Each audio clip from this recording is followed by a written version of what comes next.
Bonsoir à tous, bienvenue dans cette seconde vidéo. J'espère que vous allez tous bien. Donc dans le cadre de cette seconde vidéo, j'ai choisi de l'intituler Toi qui peux paraître vain ou vaine aux yeux du monde, t'es choisi et précieux aux yeux de Dieu. Voilà, un titre qui parle de lui-même. Lorsqu'on parle en fait de vanité, ici on parle de quelque chose qui est futile, quelque chose qui n'a pas de valeur, quelque chose qui n'a pas de sens. Ça peut être une chose ou une personne, quelque chose qu'on ne va pas estimer, quelque chose qu'on ne considère pas. Voilà, quelque chose qu'on rejette, qu'on ne considère pas car elle nous paraît insignifiante. Le choix, en fait, ici, ça va se résumer par une décision par laquelle on va donner une préférence à un objet, à une situation ou à une personne. Par exemple, lorsqu'on part dans un restaurant, on a tendance à faire un choix. On va nous présenter une carte de menu. Dans cette carte-là, on aura tendance en fait à choisir ce qu'on veut manger. Généralement, il est rare de voir la personne qui choisisse voilà, tous les menus présents sur la carte. Et lorsqu'on parle de préciosité, donc précieux, c'est quelque chose de cher, quelque chose de rare, quelque chose qui a de la valeur. C'est le contraire justement de la vanité. C'est quelque chose qui est distingué. C'est quelque chose qui est inestimable. Donc c'est dans ce sens-là. Donc l'estimation que nous faisons en fait des choses dépend de beaucoup de facteurs. Il y a beaucoup de facteurs qui rentrent en compte. Il y a le facteur déjà vécu, le facteur expérience, le facteur croyance. Il y a beaucoup de choses en fait qui rentrent en compte en fait avant de pouvoir estimer X choses. On se base généralement sur nos acquis. Donc c'est ce que moi j'appelle ici la subjectivité intra-individuelle. Donc pour l'expliquer, j'ai pris l'exemple de deux personnes qui vont vivre voilà une situation X situation, qu'elle soit traumatisante ou non. Je vais plutôt prendre le cadre du mariage pour sortir un peu du traumatisme. Deux personnes, si on prend deux femmes justement qui viennent de se marier, on leur dit de décrire voilà ce qu'elles ont ressenti. Bien que la joie sera au cœur en fait de leur émotion, mais il y aura d'autres, il y aura un ressenti qui leur sera propre, ce qui fait qu'elles ne vont pas mettre les mêmes mots sur ce qu'elles ont ressenti ce jour-là. Elles vont l'expliquer différemment. Donc, car les processus psychologiques sont différents justement d'une personne à une autre. Donc ici, moi, je voulais parler à ces personnes voilà, qui sont inconsidérées, qui sont rejetées, ces personnes qui ont souvent, qui se font peut-être appeler boulets, bolos, peu importe les surnoms qu'on leur donne. Et ces personnes, en fait, qui, voilà, par peur de rejet, par peur de se retrouver seules, sont dans le mimétisme. Voilà, ils sont dans des groupes de pairs, voilà, dans lesquels ils veulent, voilà, appartenir, mais bien que n'ayant pas forcément la place, leur place dans ces groupes-là, bah voilà, ils s'accrochent à des personnes voilà, de ce groupe. Donc, t'es peut-être rejeté, t'es peut-être inconsidéré, comme le titre de ma vidéo le dit, t'es peut-être voilà, considéré comme étant insignifiant, insignifiante. Voilà, tu marches avec des gens voilà, pour voilà, avoir un groupe sur lequel t'appuyer parce que t'as peur de la solitude, t'as peur du rejet, ce qui peut être légitime. Laisse-moi te dire en fait que voilà, ce que l'homme considère n'est pas toujours ce que Dieu considère. Aujourd'hui, peut-être que ça sera un nouveau départ pour toi si tu le souhaites. Voilà. Si tu le souhaites, ça peut être un nouveau départ pour toi. Sache que il n'y a aucune personne qui ne soit insignifiante sur cette terre. Même si c'est vrai qu'on vit dans un système qui a tendance à classifier, à estimer les gens par classification. On le voit dans beaucoup de choses, aussi bien dans le domaine sportif voilà, que dans d'autres choses. J'appelle ça le système pyramidal. Peut-être que voilà, tu fais partie de ces personnes qu'on a mis au bas de l'échelle en disant oh là là, lui ou elle, il n'a pas le diplôme, oh de toute façon, il n'arrivera jamais à rien. Oh, c'était prévu. Oh là là, vu comment c'était parti, sa famille, oh, l'a toujours laissé voilà, se débrouiller seul, ou sa famille n'a jamais tenu compte de lui, ou sa famille, de toute façon, c'est pas une bonne famille. Enfin, peu importe les mots que tu as pu entendre des gens, peu importe là où les gens ont pu te placer aujourd'hui, tu es peut-être placé au bas de l'échelle. Les gens te considèrent comme peut-être un moins que rien, un bon à rien, une personne insignifiante. Sache qu'il n'y a personne qui ne soit insignifiant dans ce monde. Je crois réellement que chacun de nous, donc chaque être humain est né avec un potentiel, avec voilà, des talents spécifiques. Maintenant, pour pouvoir exploiter certaines choses en nous, il faut aussi être connecté à des personnes qui vont nous, enfin, pas surestimer, mais des personnes qui vont nous redonner confiance en nous, des personnes qui vont nous aider, des personnes qui vont nous faire aller de l'avant. Donc ça, il y a beaucoup de choses à prendre en compte. Voilà, ça dépend, enfin, c'est vraiment au niveau relationnel, il y a beaucoup de choses à prendre en compte. Moi, il y a une histoire comme ça, enfin, il y a deux histoires comme ça qui me reviennent. C'est l'histoire de David dans la Bible, lorsque Dieu envoie son prophète Samuel pour aller oindre un des fils d'Isaïe. Le prophète arrive et le prophète demande à voir voilà, tous les fils d'Isaïe. Voilà, le papa tout content, il montre tous ses fils en oubliant même qu'il en avait un qui était dans les champs, David, qui lui était berger.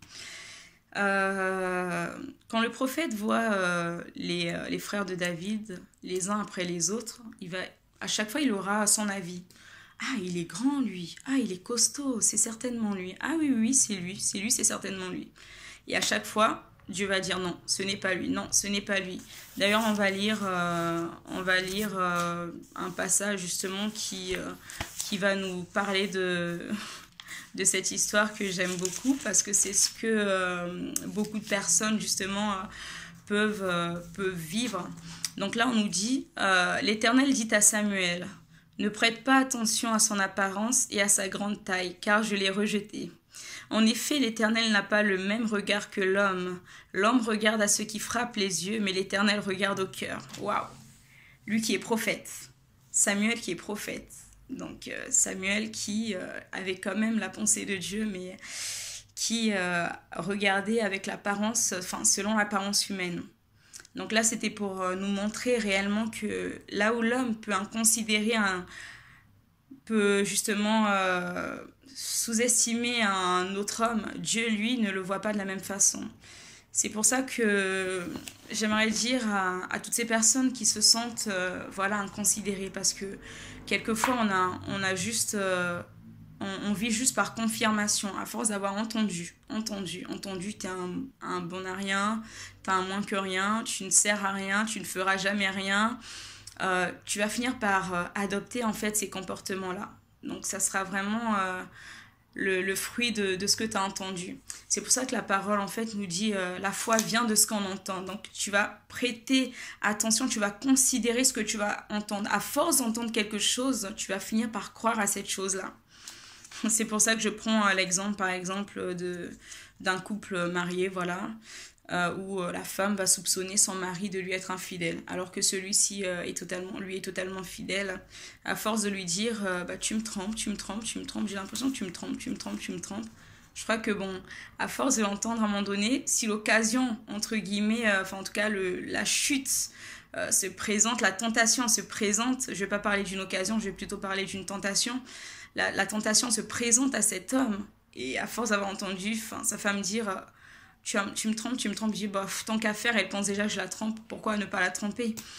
Donc ici, voilà, je voulais vraiment inviter les personnes qui ont l'habitude d'entendre des paroles négatives sur elles, qui ont l'habitude d'entendre des paroles rabaissantes, dévalorisantes, de commencer en fait par enlever ça de votre esprit, de vous dire que vous n'êtes pas n'importe qui, que vous êtes des personnes signifiantes, voilà, que vous êtes des personnes qui avaient de la valeur, même si voilà, les personnes avec qui vous êtes ne vous considèrent pas, dites-vous que vous avez de la valeur. Commencez par le croire. Commencez réellement par le croire que vous avez de la valeur. Commencez par sortir ces fausses croyances, ces forteresses qui sont réellement en fait nées en vous, parce que c'est difficile à détruire du jour au lendemain.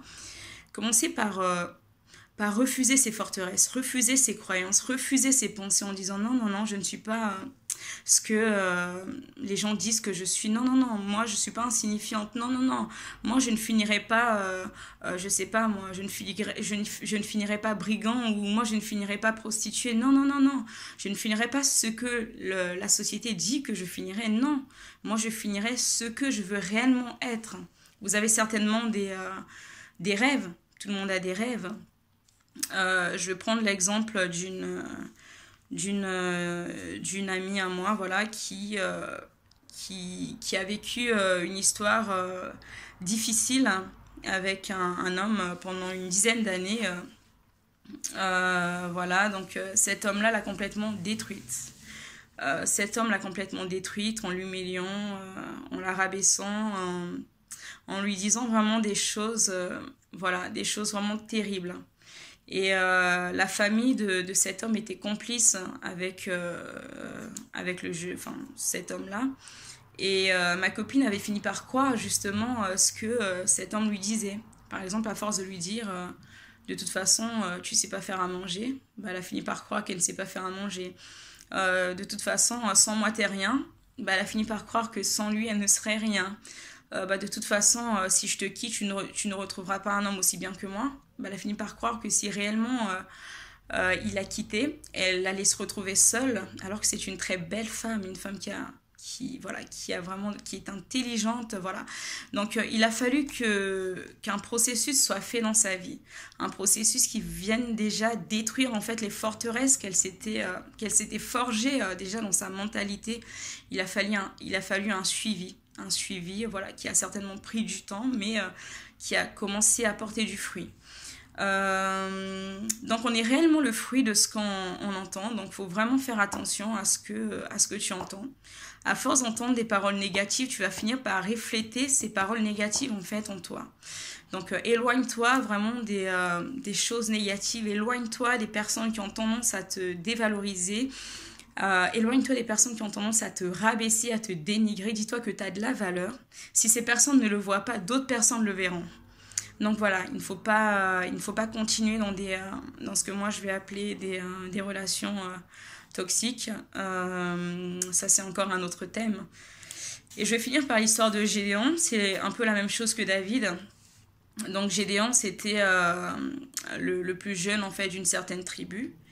Un jour, donc, le Seigneur va lui dire « Va, vaillant héros, va délivrer ton peuple. » Et lui, il va dire « Mais moi ?» En gros, ma famille, c'est la plus pauvre de la tribu et moi, je suis le plus petit. Moi, je ne suis pas un vaillant héros. Non, non, non, non, non, tu t'es trompé de personne, c'est certainement pas moi. Donc, le Seigneur lui dit, va avec la force que tu as, vaillant héros. Cette histoire nous montre que, en fait, là où nous, on peut se limiter par ce que nous voyons, par cette réalité, en fait, voilà, des choses qu'on voit réellement, Dieu voit, en fait, l'après, en fait, ce que nous sommes réellement, le potentiel qui est en nous, mais que nous n'avons pas encore exploité. Donc aujourd'hui, je t'invite réellement, toi, qui a peut-être vécu toute ton adolescence, toute ta vie quasiment, à entendre des personnes te dévaloriser, te critiquer, te rabaisser en disant que voilà, tu n'arriveras jamais à rien, tu ne feras jamais rien, t'es moins que rien, t'as été humilié, t'as été, voilà, tout le champ lexical du mot humiliation, t'as subi ça. J'aimerais te dire qu'aujourd'hui, ça peut être un nouveau jour pour toi. Lève-toi, car tu n'es pas n'importe qui. Tu peux encore t'en sortir. Il y a eu des gens qui ont connu les mêmes situations que toi. Ces gens ont pris la décision un jour de se dire non, trop c'est trop, j'arrête, je ne veux plus. C'est vrai que la vie est un choix. La vie est faite de choix en fait. À chaque parcours de notre vie en fait, on a des décisions à prendre, on a des choix à faire, des choix qui peuvent souvent faire mal, mais qui peuvent être essentiels ou nécessaires. Donc j'aimerais te dire que tu n'es pas n'importe qui. Donc commence déjà par croire en toi. Crois en toi, commence par croire en toi, dis-toi que tu n'es pas n'importe qui et que tu peux y arriver. Peu importe ce qu'on a pu dire de toi, peu importe ce qu'on a pu penser de toi, peu importe ce que les gens diront même de toi, dis-toi que tu étais peut-être aujourd'hui, jusqu'à aujourd'hui, au bas de l'échelle, tu étais peut-être rabaissé, tu étais peut-être, je sais pas, la situation dans laquelle tu es, mais aujourd'hui, relève-toi. Relève-toi, je te dis, va avec le courage que tu as, vaillant, vaillante héros, héroïne, lève-toi, tu as du potentiel, il te suffit de l'exploiter et je prie aussi que tu puisses vraiment rencontrer les personnes qui sauront valoriser le potentiel qui est en toi. Sache que chaque personne a en elle un potentiel qui fait d'elle justement une personne unique. Chacun de nous est unique, il suffit voilà, de croire en soi. Mais c'est pas toujours évident, je veux bien le croire. Mais voilà, je t'encourage fortement à reprendre confiance en toi, à essayer de briser ces forteresses, ces fausses croyances qui se sont accrues en fait dans ton raisonnement. Voilà, tu n'es pas n'importe qui. Voilà, tu as de la valeur, ok. Prends soin de toi. En tout cas, je vous souhaite pour ce soir une très bonne soirée. Je souhaite à toutes ces personnes qui sont dans des situations un peu difficiles, voilà, de prendre courage, de s'entourer des personnes qui vont réellement les valoriser, voilà, qui vont vous aider aussi dans votre marche, vous aider aussi à vous reconstruire, parce que voilà, ça demande aussi une reconstruction intérieure, une reconstruction psychologique. Sachez que vous n'êtes pas seul. Voilà, en tout cas, si vous avez des sujets, des thématiques à me suggérer, n'hésitez pas. Je vous souhaite en tout cas une bonne soirée et je vous dis à la prochaine. À bientôt.